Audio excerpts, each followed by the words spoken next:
Hey everyone, welcome back. Today's video has been requested by many people. Having looked at my other video where I've spoken about the different types of visa scams, people have asked me to do a separate video about this visa because it's not the regular routine visa that we usually come across.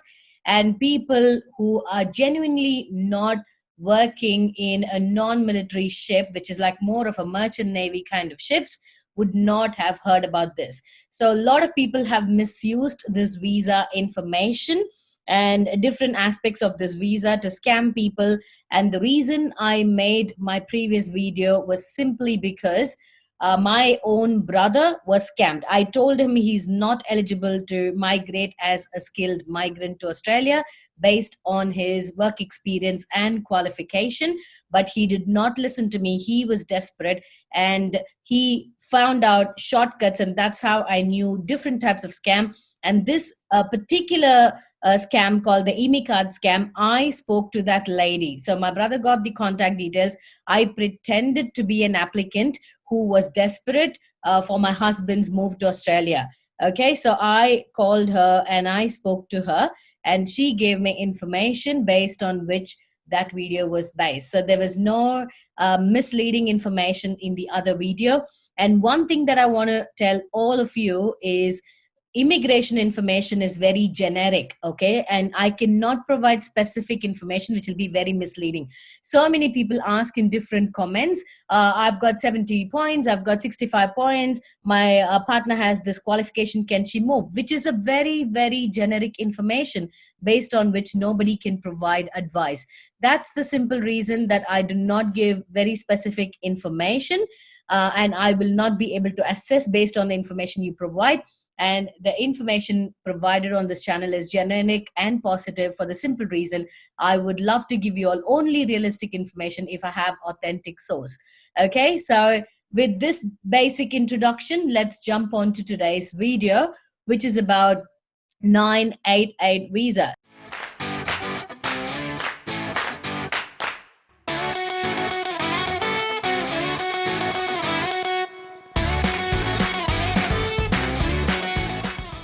So if you look at 988 subclass visa, just go to Google and type, you will get this in the first link. So all of us have access to this information. There is no specific thing that I have access to which you do not have access.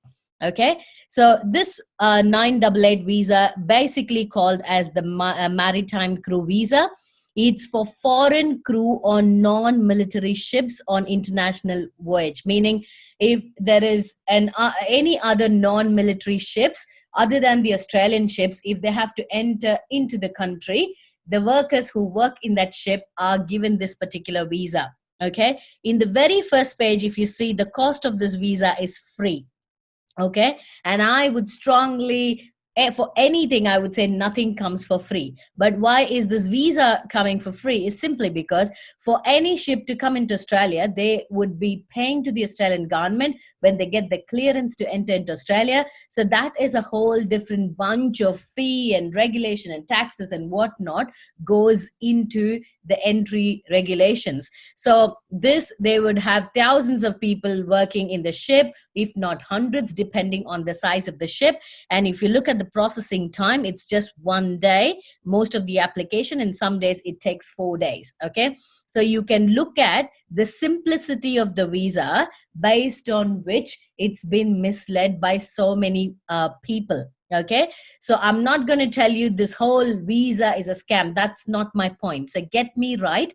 This visa is genuinely given for people who are working in the ships as a crew member. So it's a very straightforward process for the ships to process document for their legal employees, or if they're contracting someone. Okay, so the purpose of this video is to enlighten you with the information. It's up to you to decide whatever is offered to you is legal or illegal. I'm not going to give that judgment.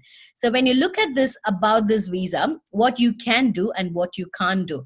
So with this visa, you have to come and go back to Australia by sea. You cannot travel by flight. You can only come and go back by sea as a crew member of a non-military ship, meaning you will come in with the ship, you will go back with the ship. And you can stay in Australia, meaning the ship will be docked at some port in Australia. So you're legally allowed to stay, go out of the port, visit Australia, look around, come back. As long as you are the crew member of that non-military ship that is in Australia, as long as it's docked in station, you are able to stay here. Okay. And you are only allowed to perform work in Australia as a crew member that meets the normal operation requirement of your ship. You have to note this. Okay. So you can only work based on the contract that you've signed, meaning you can only work something related to your ship which you have entered Australia. So you've got a legal document saying you're working under a ship, say XYZ, as some person. So you can only do that work. You cannot do any other work outside your ship. Okay. And these are the things that you can do. So basically you have to come and go back by sea. You can't travel by air. If you want to travel by air, there are other visas that you have to hold. And while you're in Australia, you have to do only work in your ship. You can't work outside. Now, with this visa, you can't and must not. What you should not do. If you're entering Australia by air, you need another type of visa. Okay. So you need to take special other visas that it's given below. And you can stay as a visitor or tourist or permanently, meaning you cannot. So you have to always read this together. With this visa, you can't stay as a visitor. With this visa, you can't be a tourist. With this visa, you can't stay here permanently. That's how you have to read. Okay. And you may consider applying for a visitor visa if you wish to make visits to or to Australia while you're not working as a crew on a ship. This is something very clear. So if you want to visit other states, other places outside, you will need a valid visitor visa, which is Subclass 600. I have a specific video saying how you can apply visitor visa by yourself in 15 minutes. So make sure to check that video. You can hold a visitor visa at the same time as you hold maritime crew visa, which is very straightforward. Okay, so you can have a visitor visa if you want to visit, but your other visa will also be valid. Okay, so you cannot be involved in offshore resource activities. So this is very specific information. Okay, so this is the basic thing that I want to say. So you can't work elsewhere. You can't travel without a valid visa. You can't come by flight if you don't have another visa. Okay, so when you're applying, you should be outside Australia. So you can't be inside Australia when you apply. You have to be outside Australia. So you must not arrive in Australia without a visa. So without a visa, obviously you can't come. Okay. So how long you can stay? So you can enter Australia by sea as a military of non-military ship as many times as you want while the visa is valid. So generally this visa, what they've given is 3 years. So you can travel as much as you want. It's more like a multiple entry visa, as long as, so this is the only condition you have to fulfill. So you have to be a legal crew member of that non-military ship, and that is docked or staying or traveling in Australian region. So if you enter Australia by air to join a ship, so say for example your ship is already in Australia, you want to enter Australia by air and join for some technical reasons you couldn't join them when they started, you will need another visa like a transit visa, which is Subclass 771, or other options depending on individual scenario. There is no one size fits all for visa conditions. That's why when anyone asks a question, it's very tough to answer based on generic information. That's the worst thing we could do by misleading people. So all the information on the website, in news, everything you will find is very generic, because the legal legislations are very tough here, and you are bound to be more responsible when you spit out words in a public forum like YouTube, where it reaches different people of different countries who can consume information in different forms in their own perception, and they can just understand you differently. Okay, so it is a very challenging thing to create a content that would reach out the audience in the way that you want to convey, or the same meaning as you convey. All right. So if you arrive in Australia on a maritime crew visa and sign off your ship, and you don't have any other valid visa, meaning if you're here and suppose your contract is over with your ship and you don't have a contract with any other non-military ship, or if you don't have any other valid visa, you have to leave Australia within 5 days, or your visa will end, which means you will be staying illegally if you overstay. Okay, so here everything will be documented. Once you have something like an overstay, or if you have been deported, once they write your last name, your surname, and your date of birth, your entire history of travel, and so anything related to Australian immigration will obviously pop up and flag them. So always I say, please be loyal, please be honest, don't fake documents, don't fake anything, don't go for shortcuts. Immigration is a long process. Okay, for after post COVID, hashtag new normal in immigration, we don't know how it's going to be. Nobody knows. That's the truth. And it's very hard to consume the truth. So while you are incubating and preparing yourself, prepare your application as the best. Okay, use this time to boost your scores in whatever way possible, and try to score as much as possible. So once the invitation rounds open, you can just apply for skill migration and fly here. Okay, so these are other stuffs that you should not do, which will cause your visa to end. Okay, so if you're in Australia, if you do any other work other than the operational requirements of the ship, meaning whatever you've been contracted, you are entitled to do only that kind of work. You can't go outside and work elsewhere, or you can't do anything else. Okay, so if you arrive in Australia by air on a transit visa and hold no other visa, and do not sign on to a ship within 5 days. So once you come by air and you just go around roaming, you don't go to your ship and sign on your contract within 5 days of arrival, then your visa will expire. Okay, so you hold another visa and the other visa is cancelled for a reason other than character grounds, then also this gets cancelled. Okay, so you sign off your ship and within 5 days you do not leave Australia, meaning if you're illegally staying without any other contract. So there are so many different reasons that can make your visa into a cancellation status, and you might be ending in illegal, as an illegal migrant. So you can't stay long in Australia by extending this visa. So you can't extend this visa. Basically, if you need another visa, you have to apply for a fresh one.